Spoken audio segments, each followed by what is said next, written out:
안녕하세요. 더 딥다이브입니다. 당신을 위한 맞춤형 지식 탐험이죠. 오늘은 라스베가스 비트코인 컨퍼런스 리포트를 좀 같이 보려고 하는데요. 특히 디파이랑 RWA 이게 요즘 정말 뜨겁잖아요.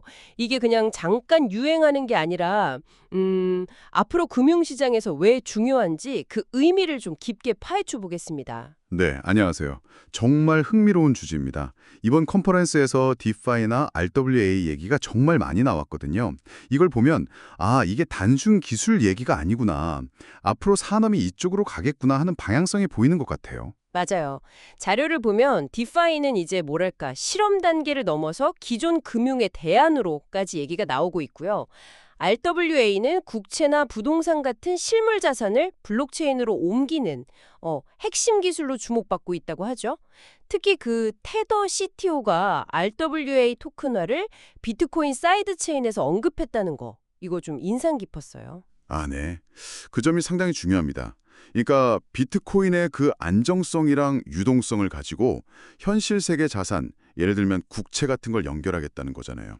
굉장히 큰 스테이블 코인 회사가 이런 방향을 제시했다는 건 전통 자산이랑 블록체인이 진짜로 만나는 게 이제 본격화될 수 있다는 그런 신호로 볼 수 있겠죠.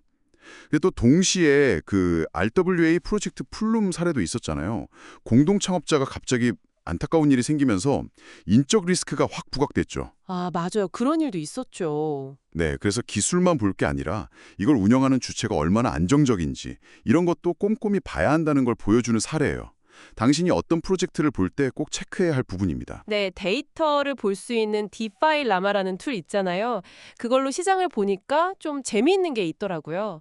전체 예치 자산, 그러니까 TVL은 뭐 크게 늘지 않는데 탈중앙화 거래소, 덱스 거래량은 꾸준히 늘고 있다는 거예요. 이건 좀 어떻게 봐야 할까요? 돈은 안 들어오는데 거래만 많아진다. 네, 그게 재밌는 포인트죠. 단순히 돈을 넣어놓고 기다리는 게 아니라 사람들이 그 안에서 실제로 뭔가를 계속 하고 있다는 뜻이거든요. 그러니까 자산을 바꾸거나 빌리거나 이런 실제 디파이 서비스 이용이 늘고 있다는 거고 그 과정에서 당연히 수수료가 발생하니까요. 그런 수수료 기반의 수익 기회가 여전히 있다는 거죠. 생태계가 죽은 게 아니라 안에서 활발하게 움직이고 있다는 증거로 볼 수 있습니다. 뭐 예를 들면 팬케이크 스왑이 유니스왑보다 거래량이 더 많다거나 이런 것도 좀 의외죠. 그건 저도 좀 놀랐어요. 보통 유니스왑을 많이 생각하는데 그렇죠. 그리고 또 에어드랍 같은 플랫폼 보면 토큰을 오래 묶어둬야 보상도 많이 받고 뭐 투표권도 생기고 이런 복잡한 구조들, VIAO 모델이라고 하죠. 이런 것들은 당신이 투자할 때 단순히 수익률만 볼 게 아니라 그 구조까지 잘 이해해야 한다는 걸 보여줍니다. 생태계 확장 이야기도 좀 해보면요. 카르다노가 비트코인이랑 직접 통합을 발표했다는 소식도 있던데요. 그럼 이제 비트코인만 있어도 카르다노의 스마트 계약이나 뭐 디파이 서비스를 바로 쓸 수 있게 되는 건가요? 네, 그런 방향으로 가는 중요한 기술적 진전이라고 볼 수 있습니다. 비트코인의 활용도를 확 넓히려는 시도죠. 그리고 요즘엔 또 바빌론처럼 내 자산을 그대로 가지고 있으면서 스테이킹 보상을 받는 모델도 있고요. 아니면 리퀴디움처럼 비트코인을 담보로 다른 걸 빌리는 서비스도 나오고 있어요. 비트코인 담보 대출 같은 거군요. 맞아요. 근데 이게 뭐 집 담보 대출이랑 비슷해 보이지만 비트코인은 가격 변동성이 워낙 크잖아요. 그래서 담보 가치가 갑자기 떨어지면 청산될 위험이 있다는 거. 이건 당신이 꼭 알아두셔야 합니다. 주의해야 할 부분이죠. 듣다 보니 컨퍼런스 전반적으로 이제 암호화폐 시장 분위기가 좀 달라지는 것 같네요. 단순 투기보다는 진짜 기술이 쓰이는 시대? 뭐 이런 이야기들이 많았다면서요. 기관 투자자들도 들어오고 규제도 좀 명확해지고 이런 것들이 영향을 주는 걸까요? 정확히 그렇습니다. 이제 분위기가 확실히 바뀌고 있어요. 그래서 투자하는 방식도 좀 달라져야 합니다. 그냥 오를까 내릴까 여기에만 집중하기보다는요. 예를 들어 유동성 풀에 들어간다면 이 프로젝트랑 이 자산이 정말 장기적으로 괜찮을까? 이런 믿음이 있어야 한다는 거죠.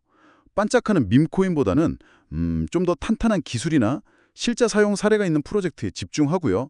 또 중요한 게 감정에 휘둘리지 않고 뭐 예를 들어 계단식 익절처럼 미리 계획을 세워서 수익을 실현하는 그런 전략적인 접근이 더 중요해지고 있습니다. 디파이의 진짜 매력은 어쩌면 가격 상승 기대감뿐만 아니라 내가 가진 자산으로 또 다른 수익, 그러니까 이자를 꾸준히 만들 수 있다는 점인 것 같아요. 그걸 또 재투자하면 복리 효과도 누릴 수 있고요. 맞습니다. 그게 핵심이죠. 근데 더 중요한 건 그 다음이에요. 그렇게 번 돈을 어떻게 관리하느냐. 리포트에서도 강조하는 게 디파이로 수익을 내면 그걸로 끝나는 게 아니라 부동산이나 임업 같은 실물 자산에 다시 투자해서 부를 좀 분산시키고 안정적으로 지키라는 거거든요. 복권 당첨된 사람들이 나중에 돈 다 잃는 경우 많잖아요. 아, 그렇죠. 관리 못해서. 네. 그러니까 버는 것도 중요한데 그걸 잘 관리하고 지키는 게 당신의 장기적인 자산 형성에 훨씬 더 중요하다는 걸 보여주는 거죠. 네. 오늘 이야기를 정리해보면 이번 비트코인 컨퍼런스 리포트는 디파이와 RWA가 단순히 지나가는 트렌드가 아니라 암호화폐 시장이 좀 더 성숙해지는 과정에서 아주 핵심적인 역할을 할 거라는 걸 보여주는 것 같습니다. 미래 금융의 큰 축이 될 수도 있겠고요. 그렇습니다. 이런 변화는 분명 당신 같은 개인 투자자들에게도 새로운 기회가 될 수 있어요. 뭐랄까, 지금이 바로 디파이가 어떻게 돌아가는지 좀 배우고 직접 소액이라도 경험해 보면서 이 새로운 금융 생태계랑 같이 성장해 볼 좋은 타이밍일 수 있다는 거죠. 오늘 저희가 나눈 이야기들 중에서 혹시 당신의 호기심을 특별히 자극하거나 이건 좀 더 파봐야겠다 싶은 부분이 있으셨나요? 빠르게 변하는 이 미래 금융 속에서 당신은 어떤 기회를 찾고 또 어떤 역할을 하고 싶으신지 한번 생각해 보시는 것도 좋을 것 같습니다.